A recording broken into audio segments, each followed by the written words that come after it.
Boa noite. Dia 26 de dezembro de 2004.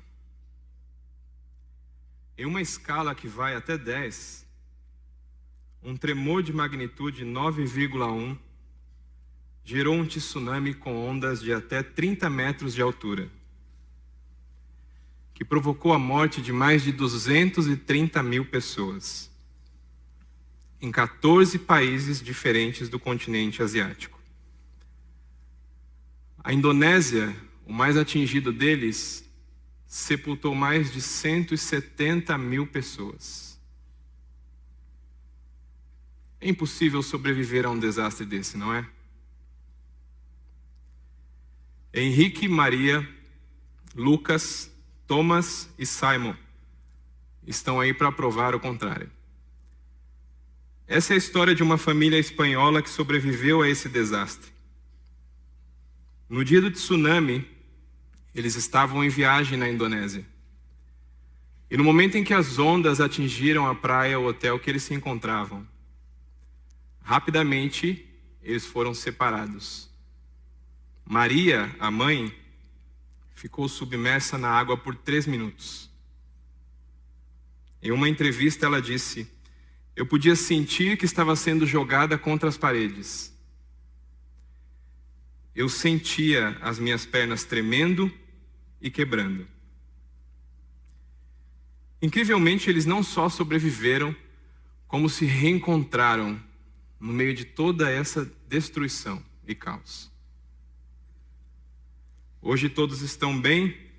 Maria amputou parte de uma das pernas e os 3 filhos, muito saudáveis, escolheram seguir carreiras comunitárias. Essa história é contada no filme O Impossível. Eu gosto muito de filmes que retratam histórias verídicas. De um certo modo, nós nos identificamos com as personagens. Nós nos colocamos no lugar das pessoas. E isso provoca em nós um impacto maior do que um mero entretenimento. E muitas vezes, à luz das Escrituras, nós podemos tirar lições proveitosas para as nossas próprias vidas. Os impossíveis. Qual foi a última vez que você se deparou com uma situação que você julgou ser impossível? Todos nós temos que lidar com situações que fogem do nosso controle. Algumas delas ficam mais evidente a nossa impotência, a nossa incapacidade, como essa que eu acabei de citar.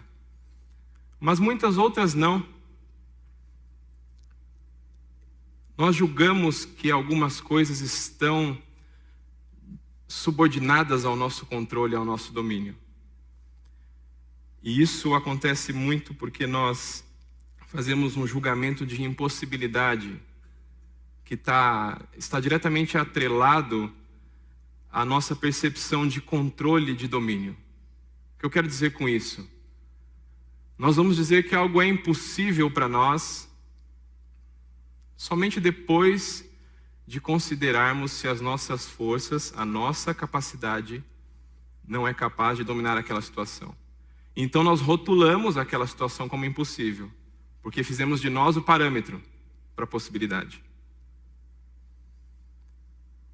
Mas, se nós pararmos para refletir, o que de fato é possível para nós?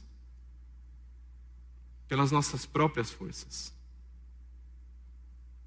Desde coisas banais que nós julgamos ter controle, como escovar os dentes, dirigir um carro. Será que de fato, em última análise, nós somos capazes de fazer essas coisas pelo nosso controle e domínio? A verdade é que a cada segundo das nossas vidas, a nossa impotência é algo que é trazido a nós, como uma realidade inerente à nossa natureza caída. Ainda que nós não percebamos. Apenas para citar um exemplo, no Salmo 104, no verso 29, o salmista vai dizer que é motivo de pânico para todas as criaturas da terra, e portanto isso inclui os homens, se o Senhor decidir esconder o seu rosto. Aqui é a figura então de Deus retirar das criaturas da terra o seu cuidado, a sua mão sustentadora, a sua provisão. O Salmo continua dizendo que se ele decidir retirar o fôlego, todos morrem e voltam ao pó. Isso nos traz uma implicação de que praticamente podemos assumir que tudo é impossível para nós. Se não for a mão de Deus nos sustentando e agindo em nosso favor a cada instante, nós vamos perceber que as coisas mais banais também são impossíveis. Hoje nós iremos meditar em um trecho da palavra de Deus que narra uma história real, impossível, daquela que nós julgamos ser impossível mesmo. Mas quando nós nos aprofundarmos no texto, eu gostaria que nós mantivéssemos em nossas mentes essa perspectiva de que a nossa fragilidade vai muito além daquilo que nós imaginamos. Abra sua Bíblia em Gênesis, no capítulo 18.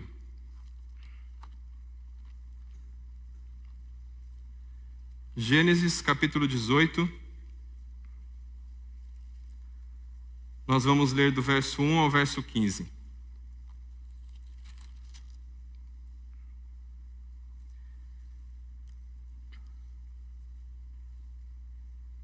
Diz assim: O Senhor apareceu a Abraão perto dos carvalhos de Manre, quando ele estava sentado à entrada de sua tenda, na hora mais quente do dia. Abraão ergueu os olhos e viu 3 homens em pé, a pouca distância. Quando os viu, saiu da entrada de sua tenda, correu ao encontro deles e curvou-se até o chão. Disse ele: Meu Senhor, se mereço o seu favor, não passe pelo seu servo sem fazer uma parada. Mandarei buscar um pouco d'água para que lavem os pés e descansem debaixo desta árvore. Vou trazer-lhes também o que comer, para que recuperem as forças e prossigam pelo caminho, agora que já chegaram até este seu servo. Está bem, faça como está dizendo, responderam. Abraão foi apressadamente à tenda e disse a Sara: Depressa, pegue 3 medidas da melhor farinha, amasse-a e faça uns pães. Depois correu ao rebanho e escolheu o melhor novilho, e o deu a um servo que se apressou em prepará-lo. Trouxe então coalhada, leite e o novilho que havia sido preparado, e o serviu. Enquanto comiam, ele ficou perto deles em pé, debaixo da árvore. Onde está Sara, sua mulher? Perguntaram. Ali na tenda, respondeu ele. Então disse o Senhor: Voltarei a você na primavera, e Sara, sua mulher, terá um filho. Sara escutava à entrada da tenda, atrás dele. Abraão e Sara já eram velhos, de idade bem avançada, e Sara já tinha passado da idade de ter filhos. Por isso riu consigo mesma, quando pensou: depois de já estar velha e meu senhor já idoso, ainda terei esse prazer? Mas o Senhor disse a Abraão: por que Sara riu e disse: poderei realmente dar à luz agora que sou idosa? Existe alguma coisa impossível para o Senhor? Na primavera voltarei a você, e Sara terá um filho. Sara teve medo e por isso mentiu. Eu não ri. Mas ele disse: não negue, você riu. Vamos orar mais uma vez. Senhor, nós te agradecemos pela oportunidade que temos de mais uma vez estudar a tua palavra. E nós suplicamos pela ação do teu Espírito que o Senhor ilumine o nosso entendimento, para que todos nós possamos compreender a tua revelação. E da mesma forma, que pela ação do teu Espírito, sejamos capazes também de aplicar a tua palavra ao nosso viver. Tudo isso nós pedimos para a glória do teu nome, oramos no nome de Jesus. Amém. que está acontecendo aqui? Que momento é esse da vida de Abraão e de Sara? E por que Deus resolve visitá-los nesta hora? Será que foi uma visita ocasional? O Senhor estava entediado e resolveu dar um pulo na casa de Abraão para bater um papo? Certamente que não. Qual então o propósito dessa visita? E como nós podemos explicar reações tão diferentes dos anfitriões? Como equilibrar esse entusiasmo, essa ansiedade, essa pressa de Abraão com a indiferença, com o ceticismo de Sara? Bom, o texto nos traz uma informação que é extremamente relevante para explicar as reações de Abraão. Se não totalmente, mas em grande parte. O verso 3, que nós lemos agora no capítulo 18, mostra que Abraão reconhece um dos 3 homens como sendo o Senhor. O verso 3, disse ele: meu Senhor, se mereço o seu favor, não passe pelo seu servo sem fazer uma parada. Aqui a palavra usada para meu Senhor é Adonai, uma palavra usada para se referir a Deus no Antigo Testamento. Esse termo fala da soberania de Deus como sustentador e governador de todo o universo. Então, mais do que um termo respeitoso, de alguém que poderia dizer que está se dirigindo a alguém com cordialidade, a palavra nos indica que Abraão sabia que Deus estava lá. E depois todas as suas ações em demonstrar cuidado, pressa, por várias vezes o texto diz que Abraão buscou fazer o melhor. Abraão tinha convicção que não era um visitante ocasional. Mas eu disse que nós íamos olhar para uma história real. Não é um filme, mas poderia ser um ótimo filme. Para entendermos o que está acontecendo nesse capítulo 18, nós precisamos voltar um pouquinho a alguns capítulos.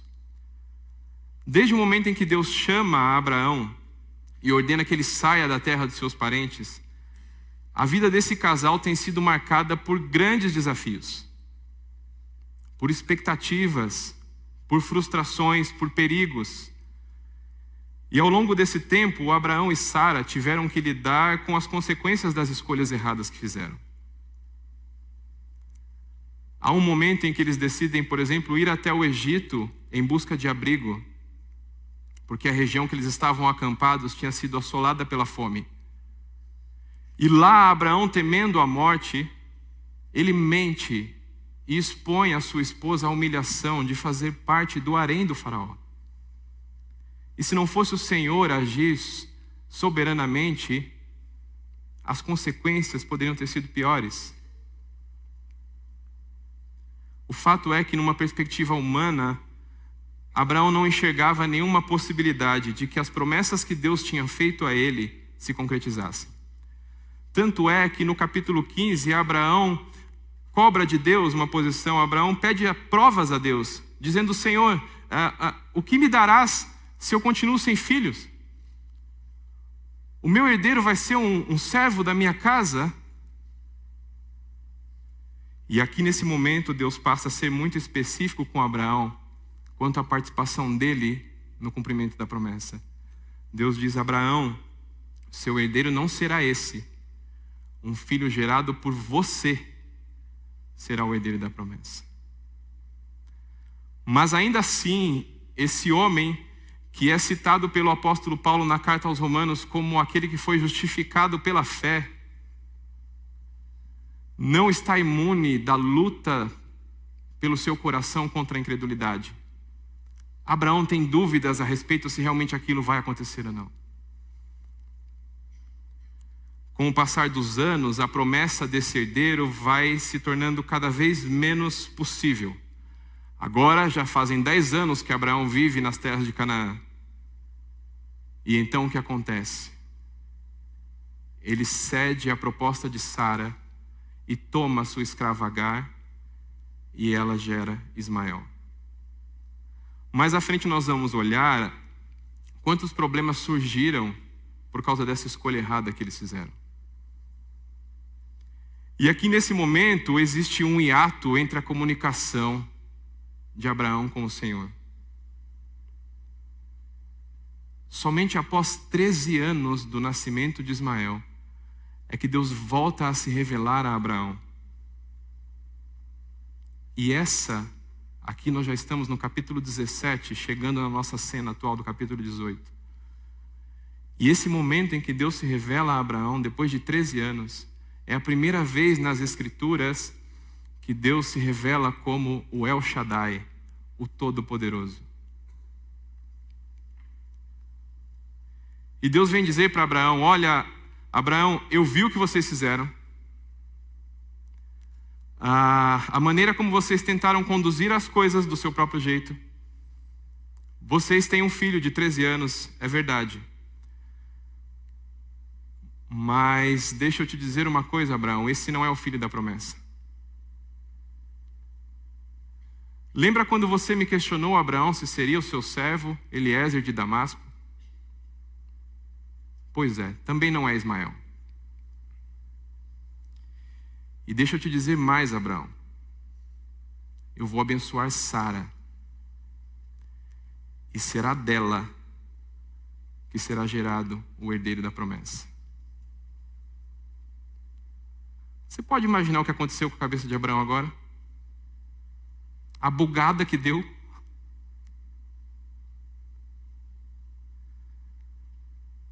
Abraão estava dizendo: mas como assim, Senhor? Já está tudo certo. Nós já resolvemos a questão. Eu e Sara temos um acordo. Por favor, permita que Ismael seja o meu herdeiro. Permita que ele viva na tua presença. Se nós estudarmos o restante do texto, nós vamos ver que Deus, de fato, reserva uma herança para Ismael. Mas Deus deixa claro para Abraão que não seria por ele que a promessa seria cumprida. E o que nós temos depois disso, chegando aqui onde estamos então, nessa visita, é um homem que, embora confuso, estava sendo transformado por Deus, assimilando seus erros e buscando uma vida de temor e de confiança no Senhor, aguardando a promessa. É isso que o apóstolo Paulo escreve lá em Romanos no capítulo 4. Abraão, contra toda a esperança, em esperança, creu. E Sara? Onde é que está Sara nisso tudo? A participação restrita e limitada que Sara tem no capítulo 16 pode nos dar a ideia de que Sara é uma personagem secundária nessa história, de que ela é uma atriz coadjuvante. Pelo que nós sabemos, Deus nunca tinha falado com Sara até essa visita. Já tinha falado com Abraão. Deus já tinha falado com Agar, quando ele vai visitar a escrava no deserto através do anjo do Senhor e diz para ela voltar para a casa da sua serva. Mas com Sara Deus não tinha falado. E pela maneira como Sara reage às circunstâncias, ela demonstra que tem a respeito de si mesma essa ideia de alguém marginalizado, esquecido por Deus, deixado de lado. A verdade é que essa mulher conservou no seu coração, durante todos esses anos, a amargura e a frustração. E confiar no Senhor já não era mais uma opção. E isso nos aponta para o alvo dessa visita. O alvo dessa visita era Sara. O seu coração ainda precisava ser tratado. Ela ainda precisava ter um encontro com esse El Shaddai que Abraão se encontrou. O alvo dessa visita era Sara. Isso fica claro no verso 9 do texto que nós lemos, quando após a refeição, os homens perguntam por ela. Eles não foram lá para lanchar com Abraão. O foco dessa visita vem no verso 9. Onde está Sara? Isso fica claro no verso 10 também, quando Deus repete para Abraão a promessa específica sobre Sara. Por favor, olhe na sua Bíblia o verso 10. Deus diz: voltarei a você na primavera, e Sara, sua mulher, terá um filho. Por que o Senhor repete isso aqui para Abraão? Deus já tinha deixado claro para ele no capítulo 17 que ele iria abençoar Sara. Na ocasião em que Deus muda o nome dela, que então era Sarai, para Sara, Deus diz: vai ser por meio dela, Abraão. Não é Ismael, é por meio de Sara. Deus já tinha dito. É óbvio que Deus repete aqui para Sara ouvir. E isso fica claro quando Deus sonda os pensamentos de Sara e a confronta com a sua mentira. É nesse contexto que Deus decide visitá-los. Chegamos de novo no capítulo 18. É desse jeito que se encontram Abraão e Sara. E a partir dessa reflexão, então, nós podemos e precisamos observar como nós somos propensos a agir diante de situações que nós julgamos serem impossíveis. E a primeira atitude que nós manifestamos é que diante do impossível, nós reagimos com incredulidade. Diz o verso 13: poderei realmente dar à luz agora que sou idosa? Quando nos deparamos com algo que aos nossos olhos é impossível, a nossa resposta imediata é duvidar, não é crer.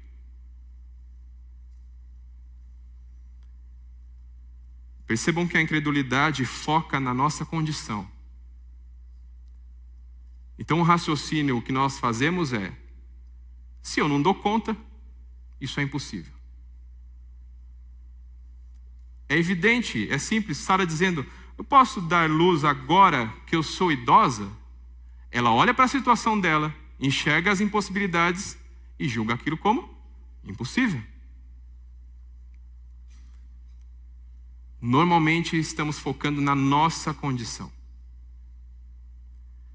Isso nasce de uma perspectiva equivocada de quem Deus é. Mais uma evidência de que Sara ainda não conhecia o El Shaddai, Todo-Poderoso. Se não conhecemos tamanho poder, como confiar nesse poder?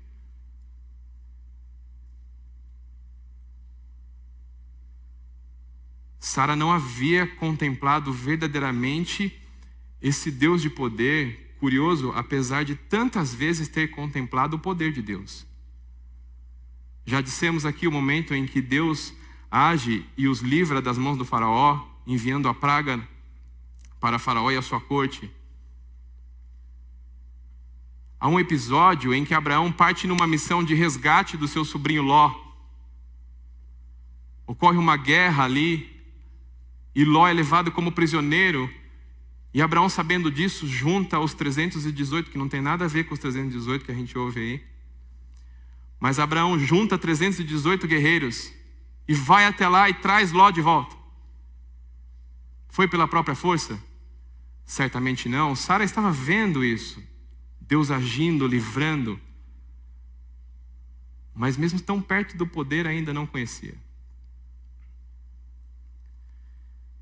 Quando olhamos essa palavra de Sara, poderei realmente dar à luz agora que sou idosa? Pode até nos soar como uma humildade, um grau de piedade, né? Mas olha, eu até gostaria, mas não tem como mais. Eu reconheço a minha limitação. E o problema não está em reconhecermos as nossas limitações. Isso, inclusive, é sadio para nós. O problema está em limitarmos a Deus as nossas possibilidades.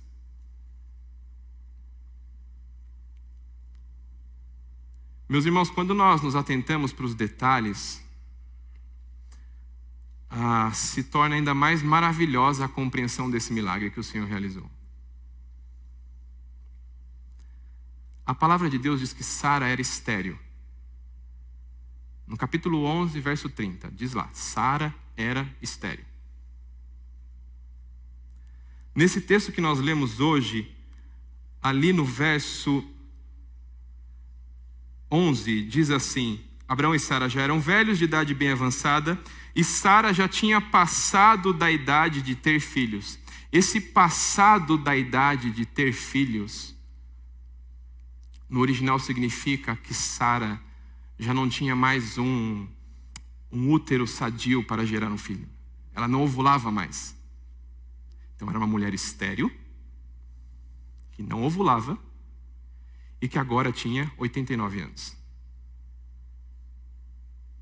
E ouve Deus dizendo que ela vai gerar um filho. Os detalhes nos trazem uma compreensão maior do que Deus fez aqui, não trazem? Mais do que isso, essa mulher engravida de um homem de 99 anos, que no texto do apóstolo Paulo em Romanos, Paulo, quando está escrevendo sobre Abraão, ele diz: sem se enfraquecer na fé, reconheceu que o seu corpo já estava sem vitalidade. Meus irmãos, Sara, uma mulher estéril de 89 anos, que não tinha mais o útero sadio para gerar um filho, engravida de um homem de 99 anos, impotente. É isso que significa esse sem vitalidade. E é lógico que vamos duvidar, porque focamos na nossa condição, na nossa lógica, que é limitada. Mas Deus não está limitado às nossas leis naturais e à nossa compreensão do universo.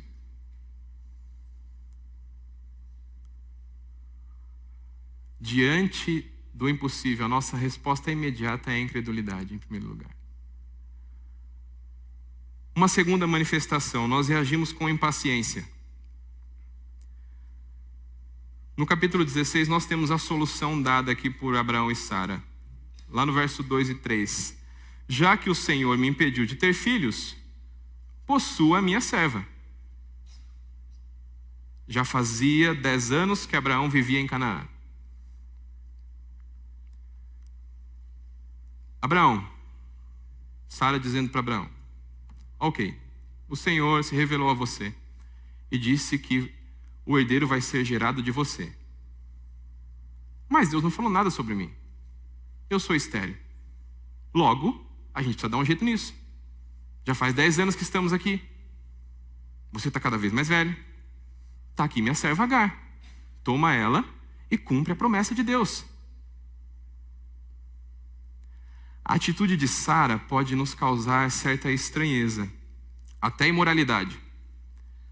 E de fato deve provocar isso em nós, na atualidade, nos dias de hoje, com a nossa cabeça. Mas aquilo fazia sentido na cultura em que Abraão e Sara tinham crescido e viviam.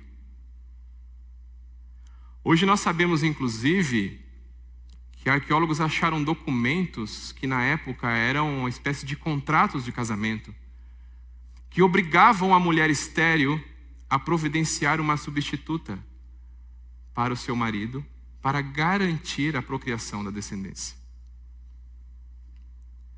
Agora, a cultura, a intenção correta dos dois, não abonava a culpa de uma escolha errada, nem tampouco de lidar com as consequências dessa escolha, que vieram como fruto de uma premissa errada. E, gente, é aquela história, né? É cenário pintado, todo mundo sabe o que vai acontecer. Você tem um marido, a mulher, e essa mulher decide dar para o marido uma serva, vivendo na mesma casa. O que vai acontecer? Vai dar BO, vai moiar, né? Agar começou a se achar. A Bíblia diz que Agar começou a desprezar Sara e olhar para ela com desdém. Posso imaginar? Eu tenho filho, olha lá, você não tem. Sara, nesse momento, se afunda em amargura, em depressão. E Abraão tinha esse abacaxi para resolver, essa tensão familiar. O pior de tudo é que ele não resolve. A Bíblia vai dizer que quando Sara vai falar com ele, reclamar, fala, a tua serva tá me perturbando. O que ele faz? A serva é sua. Faz com ela o que você quiser.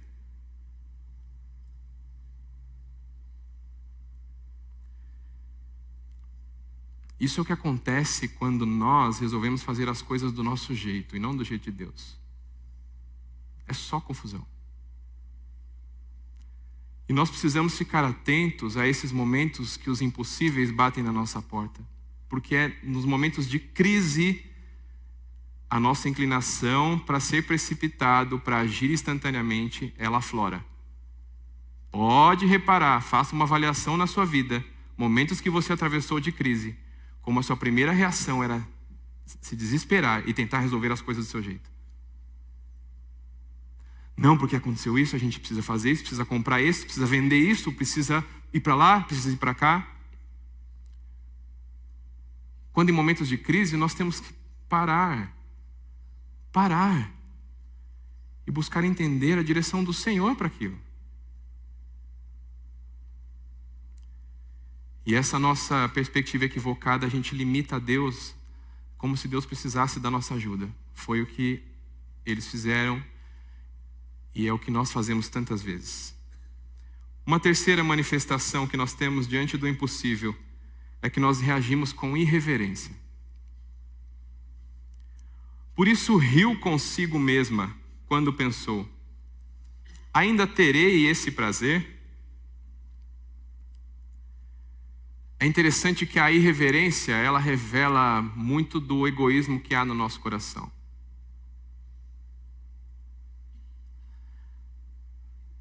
O comentário de Sara demonstra que ela estava pouco preocupada ou quase nada com a promessa e com a aliança. A pergunta de Sara não é no sentido de terei o prazer de ter esse filho, de ser mãe pelo menos uma vez. Sara não está preocupada dizendo: eu terei o prazer de pegar em meus braços o filho da promessa. Senhor, eu terei esse prazer de ver a tua vontade se cumprindo na nossa vida. Não é sobre esse prazer que Sara está falando. O comentário de Sara é puramente sensual. E ela está dizendo: agora que eu já sou velha, eu ainda vou ter prazer com o meu Senhor já velho? Diante de situações que nós julgamos serem impossíveis, a irreverência, a ironia se tornam uma opção para nós. Porque é muito mais fácil nós desprezarmos, tratarmos com desdém aquilo que nós não temos capacidade de fazer ou de entender, do que assumirmos a nossa limitação e a nossa fragilidade. Já reparou como criança faz isso toda hora? Quando um amigo conta que faz uma coisa, você não vê o outro dizendo para ele: nossa, como eu me alegro por você conseguir fazer isso e eu não. Cara, eu fico tão feliz que você sabe jogar bola e eu não.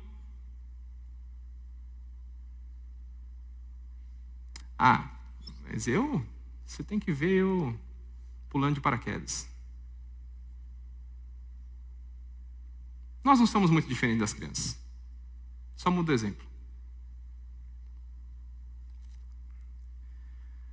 Quando nós nos deparamos com o impossível, ironia e reverência acaba sendo uma possibilidade de reação e nós precisamos nos atentar para isso.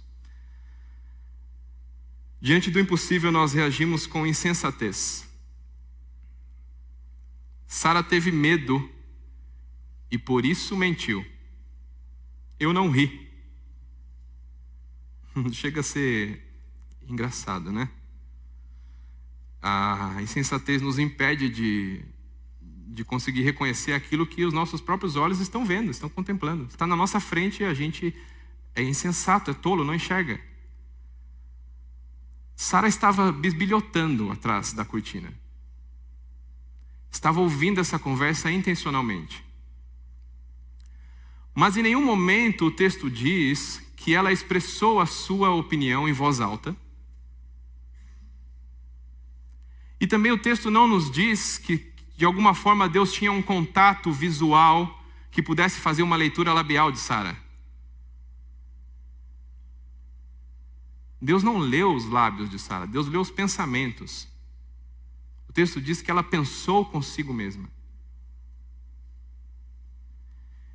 E, ainda assim, diante de tamanho milagre, de estar diante desse Deus, o El Shaddai Todo-Poderoso, que conhece até o que nós pensamos, a insensatez nos leva a escolher uma vida de mentira. O que nos faz pensar que um Deus que sonda o nosso interior não vai saber que estamos mentindo? Que outra característica poderíamos dar para isso senão tolice?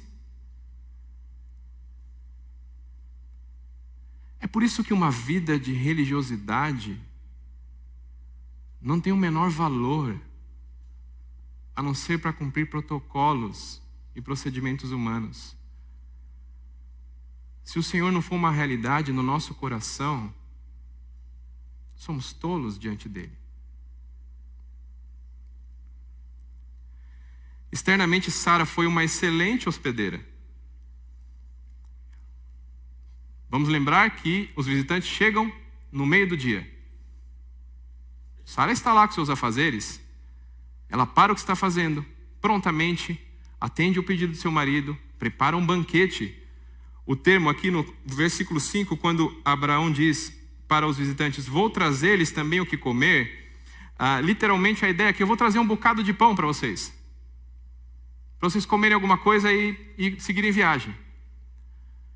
Mas nós vemos que esse bocado de pão vira um baita banquete. Então deu trabalho. Sara foi lá e fez tudo. Mas externamente, no seu coração, ela não estava pronta para receber o visitante. A incredulidade daquela mulher impediu ela de hospedar o Deus Todo-Poderoso no seu coração. Nós não sabemos em que momento Sara foi aprovada por Deus, mas nós sabemos que ela foi aprovada. O autor de Hebreus vai dizer lá no capítulo 11, quando ele cita os heróis da fé, Sara está lá. Então ela foi aprovada por Deus na fé. Isso é maravilhoso porque traz esperança para a minha vida e para a sua. Isso revela que esse Deus, que pode todas as coisas, pode inclusive converter corações incrédulos e mover para vidas de fé cheias de esperança. Parte dessa história termina no capítulo 21.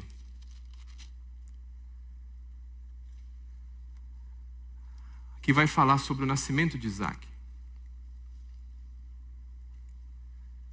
No verso 1 e no verso 2 do capítulo 21, diz que o Senhor foi bondoso com Sara, como lhe dissera, e fez por ela o que prometera. Sara engravidou e deu um filho a Abraão, em sua velhice, na época fixada por Deus, em sua promessa. Que Deus é esse que responde tamanha infidelidade com bondade e fidelidade. Meus irmãos, cedo ou tarde os impossíveis vão bater na nossa porta. O câncer chega,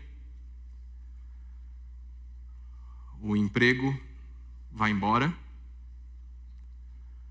o filho rebelde deixa o Senhor e a sua igreja. Como nós vamos reagir? E pode ser que em sua soberania, Deus escolha manter os impossíveis diante de nós.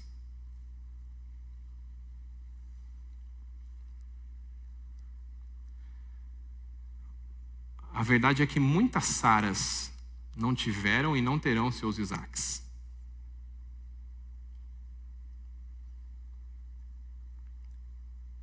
muitos doentes não vão ser curados.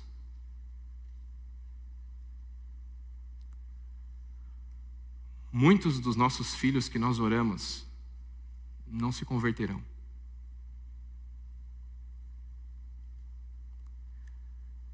No entanto, isso não significa que Deus deixou de nos amar, por um segundo sequer.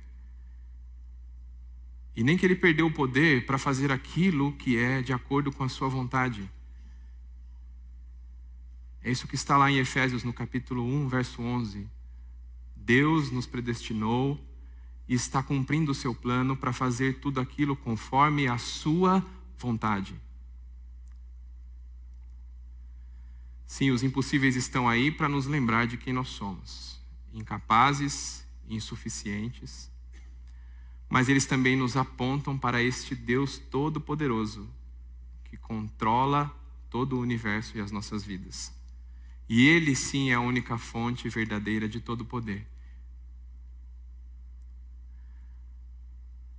Que Deus nos dê a condição de reagir ao impossível, dependendo do poder de Deus, submisso aos planos dEle e aprovados então pela graça dEle. Amém? Esta não é simplesmente a história de um homem e de uma mulher. É a história do Deus Todo-Poderoso que não conhece o impossível, que não conhece limites e que simplesmente por amor e graça, é só por isso, só por amor e graça, Ele tem decidido visitar corações ao longo dos séculos. E assim como visitou Abraão e Sara, Ele visita cada um de nós nessa noite. Como você reagirá à realidade do impossível? Quando Deus o visitar em suas impossibilidades, como você vai hospedá-lo?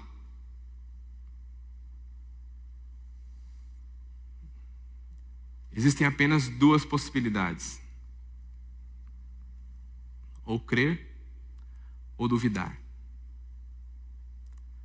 Não existe entrega parcial. Ou a sua vida é totalmente do Senhor, ou a sua vida é totalmente sua. Vamos orar.